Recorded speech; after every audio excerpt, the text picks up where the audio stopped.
Inside an office in the city, a bunch of people are unconscious while covered in giant bug cocoons. Suddenly a huge insect stinger appears and pierces one of the employees. This started a few days ago. Cooper is late for work, yet he still argues with his dad on the phone. His father is tired of Cooper always being in trouble and calls him an embarrassment for the family name. As Cooper tries to convince him he isn't a loser, he almost gets hit by a car, but he dodges it just in time. Afterward, Cooper makes it to the office and quickly reaches his desk to pretend he's been working for a while. However, the boss Morin calls him to his office to play some recordings that prove Cooper has been behaving inappropriately with the clients, so she fires him. At that moment, a deafening sound rings through the building and every person in it passes out. A few days later, the office is covered in bug cocoons. These were formed by giant insects, which now wander around the office to sting their prisoners. When Cooper wakes up, he immediately breaks the cocoon and frees himself, only to throw up some strange goo. At that moment, a giant beetle attacks him, so a panicking Cooper does his best to fight back until he pushes it away. After taking a moment to calm down, Cooper sees Morin in a cocoon and rushes to help her. When she wakes up, she feels sick too. Both she and Cooper remember hearing the noise and passing out, but they have no idea what happened next. Morin also remembers that she was supposed to meet with her daughter, so she and Cooper run outside to check on other people. The situation on the streets is the same, every person is caught in big cocoons. They find Morin's daughter Sarah in a cocoon inside her car, so Cooper volunteers to help. He quickly breaks the cocoon, but when Sarah wakes up she misunderstands the situation and sprays gas at Cooper's eyes. Suddenly a huge wasp flies in and grabs Morin to then fly away with her. Sarah screams for her mother, but she can't reach up to help her. While Cooper still feels his eyes burning, he agrees to leave with Sarah, only for giant bugs to start appearing all around them. As she moves away, Sarah accidentally knocks over a garbage can and realizes that the big bugs react to noises, so she activates the alarm on her car. The creatures immediately run to the vehicle and the duo can escape safely. Minutes later they enter a cafe, which is also full of cocooned people. Sarah wants to help them, but Cooper is against it, pointing out they may react violently and that explaining things so many times will get tiring. Suddenly a man called Hugo grabs Sarah by the neck and Cooper tries to come to her defense, only to get punched in the process. Then another huge bug appears and attacks Cooper, so Hugo lets go of Sarah and immediately kills the creature. While the guys are distracted, Sarah uses the chance to free 6 people from the cocoons, including a police officer. The group agrees to work together and discusses how to proceed. Roger says they should leave on his truck, but Sarah points out the noise would attract the bugs. Refusing to listen to her, Roger and PJ leave the group behind and get in the truck anyway. Just like Sarah predicted, the engine noise attracts giant beetles that immediately smash the truck. PJ jumps out, but as he tries to escape he breaks his leg, and another truck that lost control ends up running over him. Roger stays behind the wheel so the beetles reach through the window to capture him and carry him away. Meanwhile, the rest of the group are fighting the insects too. In the struggle, the police officer is killed and Hugo's father Albert gets stung in the back, which leaves a strange mark on his skin. The remaining survivors hide in the nearest building and decide to go to the roof to assess the situation. They see a mysterious red smoke in the distance and a huge horde of wasps flying away from it. The group discusses what to do, so Cooper suggests going to his dad's house because he's a former soldier who has a bunker with supplies. However, it would be a long trip and they aren't sure how to reach the house safely. At that moment a bunch of bugs fly by, so Lychee waves her arms, however the bugs don't react and fly away. This confirms they're blind and use sound to locate their victims. The group agrees they need to learn more about their enemy before making a decision, so they put a radio inside a closet to lure a beetle into it, quickly trapping it inside. Lychee is a scientist and wants to milk the beetle like a snake to study its venom, which disgusts the others, but they agree to help anyway. They open the closet and team up to hold the beetle down, fortunately managing to get a sample of the venom without anyone getting hurt. While Lychee studies the liquid, the others share their experiences. They all have the same story: they heard the noise, passed out, and later woke up to find the cocoons. Eventually Lychee concludes that the bug's poison acts as sedative. She also discovers a red gas like the one they saw earlier. She can tell the bugs emit it, but she can't tell what it is. In the end the group agrees to stay in the building for the night and leave for Cooper's dad's place in the morning while stopping at each team member's house on the way.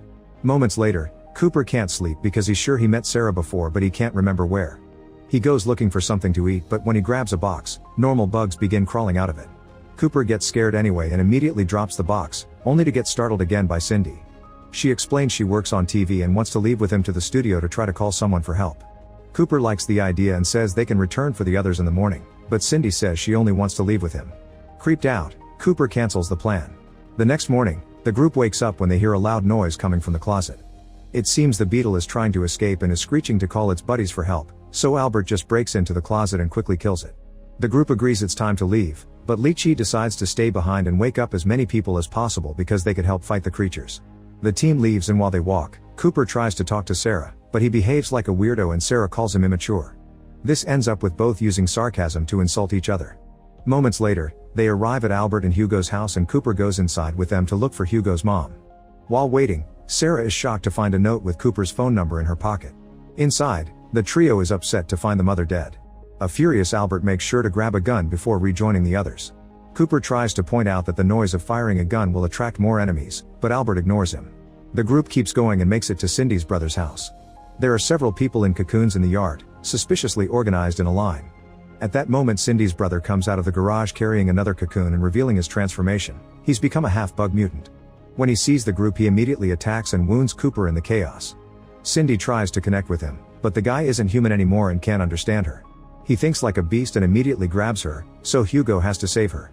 Cindy begs the group not to kill her brother, but it's clear the guy can't be saved, so Hugo and Albert stab him to death with forks.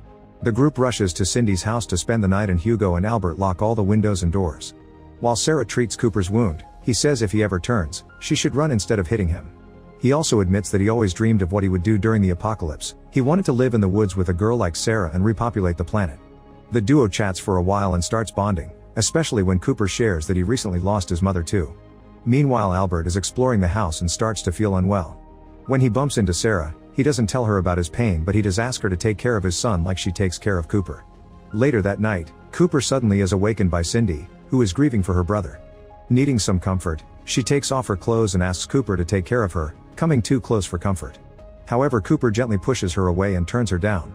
Hurt, Cindy leaves the room in huff. The next day the team keeps traveling and they notice the mysterious smoke in the distance again. Sarah thinks that it's coming from the bug's nest and wants to go there to find her mom, but Cooper changes her mind by pointing out the chance of success are incredibly low. At that moment a bunch of bugs fly above them, so the group keeps silent to go unnoticed. Feeling nervous, Cooper and Sarah hold hands. Cindy notices this and the jealousy makes her snap, so she starts screaming to get the monster's attention. The others try to make her stop, but she won't listen to reason, so Albert kills her with a shot. The bugs soon attack and Albert shoots down a bunch of them in quick succession. One of the monsters still manages to reach him and grabs him to carry him away, but luckily Cooper gets the gun and kills the creature to free Albert just in time. Another monster uses the distraction to attack Cooper, so Sarah rushes to help him. The bug lets go of Cooper and grabs Sarah instead, flying away with her. In the end, only Cooper, Albert, and Hugo are left. The trio walks for a while and eventually they reach the house of Cooper's father. Ethan is in the garden calling for his dog, who has been missing for a while. Cooper asks him not to make loud noises, but Ethan won't listen. In the evening, Ethan gathers the guests and they discuss their options.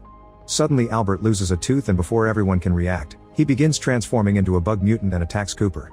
A fight ensues and as Cooper tries to keep Albert distracted, Hugo has no choice but to shoot his own father. Hugo then has a breakdown while explaining that this is what his father had asked him to do. Unfortunately, the sound of the gunshot attracts more monsters. Ethan kills one of them before the three guys run to hide in the bedroom, only to bump into Ethan's dog on the way. It turns out the dog has mutated as well, but Ethan throws her favorite toy and easily distracts her. At that moment a horde of big beetles attack, so the trio runs until they make it to the bunker. Now they're safe, they go to sleep for the night. A flashback begins showing that the person who almost hit Cooper with a car had been Sarah. They argued about whose fault it was and Cooper gave her his number in case he damaged her car, which was an excuse to ask her out. In the present, Cooper wakes up in shock as he realizes why he knew her face.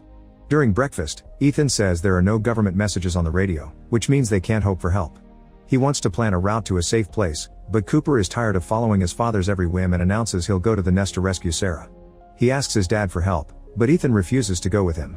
Hugo does want to come along, however Cooper doesn't want to put him in danger and forces him to stay. Moments later, Cooper is walking alone down the road and stops to relieve himself. Suddenly a man points a gun at him and doesn't care about anything Cooper has to say, he just arrests him. Cooper finds himself in jail with a guy that only speaks Spanish. Thankfully Cooper can speak it as well and learns that the man that captured them and his partner think everyone will eventually turn into mutated monsters, so they're cleaning the streets like vigilantes. To Cooper's surprise, his cellmate was part of Lee Chi's group, but sadly they failed to deal with the insects. The mysterious red smoke turned out too inflammable and caused a fire that destroyed the group's shelter, with this man as the only survivor. Meanwhile Sarah wakes up in the bug's nest and finds the queen consuming hundreds of cocooned humans and laying eggs. She starts moving around, hoping to find her mother. Moments later, the vigilantes bring Ethan and Hugo to the police station too. Cooper explains only people with a bite mark turn into mutants, so the vigilantes check Ethan and discover he's already been stung. A gunfight ensues, and as everyone tries to defend themselves, the man in the cell turns into a mutant, only for the stray bullets to quickly shoot him down. Then Ethan brings down the vigilantes. Cooper, Hugo, and Ethan grab all the weapons they can find and leave the station, ready to find the nest. The trio finds some bicycles and ride together while Ethan explains how he was stung. He freed the neighbor's dog from a cocoon and it started barking, which got the attention of the bugs. As he fought them off, they managed to sting him. Eventually the trio makes it to a cliff and finally finds the nest.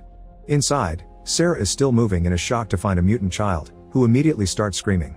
This noise makes Ethan feel sick and he snaps, handcuffing Cooper to a tree and knocking Hugo out to protect them. After saying goodbye to his son and dropping the handcuff keys for later, Ethan heads into the nest. Seconds later, Hugo wakes up and frees Cooper, then the boys run to the nest as well.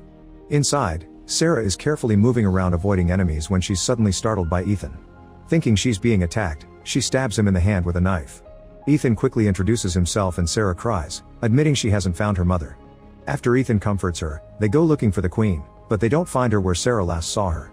It turns out the queen is on the ceiling and gets ready to attack, so Ethan opens fire. However, the queen is tougher than the other bugs and won't fall easily. Cooper and Hugo hear the shots and follow them to help. At that moment the queen emits a painful deafening sound, but since Hugo has hearing problems, he isn't affected and manages to throw explosives into the queen's mouth just in time. Cooper is also firing at her, but at that moment Ethan starts turning into a monster, so Cooper, Hugo, and Sarah decide to run away. As they make their way to the exit, the explosives go off and flames take over the nest, absolutely destroying it and knocking out the survivors. Sometime later, Cooper wakes up in the hospital and discovers Sarah and Hugo are fine. Outside they hear birds singing instead of bugs screeching. Thinking it's over, the trio goes to the street and start freeing people while Cooper and Sarah agree to date. At that moment they see something in the distance and get terrified.